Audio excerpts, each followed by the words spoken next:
శ్రోతలకు కథాలహరికి స్వాగతం. ఈరోజు మీ ముందుకు తీసుకురాబోయే కథ పంచతంత్రంలో మిత్రలాభంలో ఉంది. వలతో సహా ఎగిరిన పావురాలు ఎక్కడికి వెళ్ళాలి, ఎంత దూరం వెళ్ళాలి, ఎలా వెళ్ళాలి అని చిత్రగ్రీవుని ప్రశ్నించాయి. గండకీ నది వరకు ఎగరాలి. దాని ఒడ్డున విచిత్రవనం అనే అడవి ఉంది. అక్కడ హిరణ్యకుడు అనే ఒక ఎలుక ఉంది. అతడు నా మిత్రుడు. అతడు ఈ వలను కొరికి ముక్కలు చేస్తాడు. అప్పుడు మనం తప్పించుకోవచ్చు అన్నాడు చిత్రగ్రీవుడు. అయితే ఇంకేం, పదండి పదండి అన్నాయి పావురాలు. పావురాలు మరింత వేగాన్ని పెంచి విచిత్రవనం దగ్గరకు చేరాయి. పావురాల గోలకి ప్రమాదం ఏదో ముంచుకొస్తోందని భయపడింది ఎలుక. పావురాలన్నీ కలుగు వద్దకు చేరాయి. మిత్రమా అని పిలిచాడు చిత్రగ్రీవుడు. పరిచయం ఉన్న గొంతులా అనిపించి కలుగులోంచి చూసింది ఎలుక. చిత్రగ్రీవుని చూసి ఆనందించింది. అంతలోనే మిత్రుడు వలలో చిక్కుకుని ఉండడాన్ని చూసి ఆశ్చర్యపోయింది. చిత్రగ్రీవుడు జరిగిందంతా వివరించాడు. ఆ ఎలుక వెంటనే చిత్రగ్రీవుణ్ణి వల నుంచి తప్పించే ప్రయత్నం చేసింది.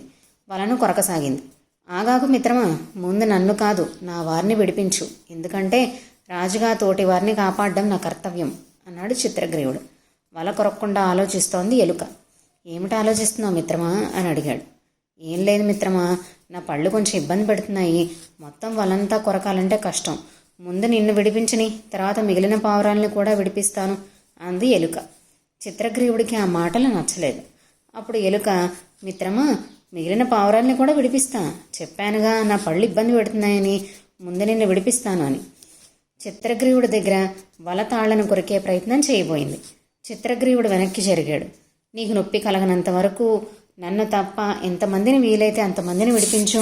విడుదలైన తర్వాతే నా గురించి ఆలోచించు. అంతేగాని ముందు నన్ను విడుదల చేసి ఆ తర్వాత మిగిలిన వారి సంగతి అని మాత్రం అనకు అన్నాడు చిత్రగ్రీవుడు. ఆ మాటలకు నవ్వింది ఎలుక. నువ్వు చెప్పేది చిత్రంగా ఉంది మిత్రమా.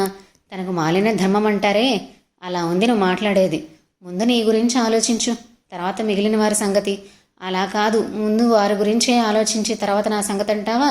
అప్పుడు నీ అంతటి మూర్ఖుడు ఇంకొకడు ఉండడు. రాజు క్షేమంగా ఉంటేనే కదయ్యా ఇతరుల గురించి పట్టించుకునేది. నువ్వే క్షేమంగా లేనప్పుడు వారిని ఎవరు కాపాడుతారు అని ప్రశ్నించింది ఎలుక. నిజమే, నా వాళ్ళు కష్టంలో ఉంటే నేను చూడలేను. సాటివారు కష్టంలో ఉంటే ఆదుకోవాలి. అందుకు ప్రాణత్యాగం చేసినా తప్పులేదు. నేను వాళ్ళు ఒకటే. వాళ్ళు లేకుండా నేను లేను, నేను లేకుండా వాళ్ళు లేరు. ఆపదలో ఉన్న నా వాళ్ళని రక్షించుకోవడం నా బాధ్యత. ఆ బాధ్యత అనేది సరిగా నిర్వర్తించలేనప్పుడు నేను రాజుని ఎలా అవుతాను అన్నాడు చిత్రగ్రీవుడు. పావురాలన్నీ తమ రాజును గొప్పగా చూశాయి.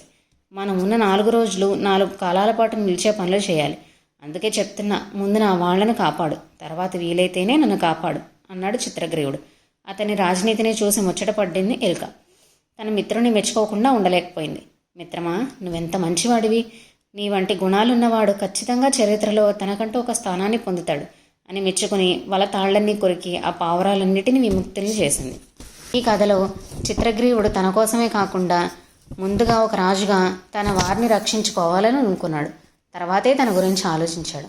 ఎవరైతే ఇతరుల కోసం ఆలోచించి ఏదైనా సమస్య వచ్చినప్పుడు ఆ సమస్య ఎదుర్కొనేందుకు వారిలో ధైర్యాన్ని నింపి వారందరితో పాటు కలిసి నడిచేవాడు ఖచ్చితంగా నాయకుడు అనిపించుకుంటాడు. రోజుకి ఈ కథతో ముగిద్దామండి. తిరిగి ఇంకొక కథతో కలుద్దాం.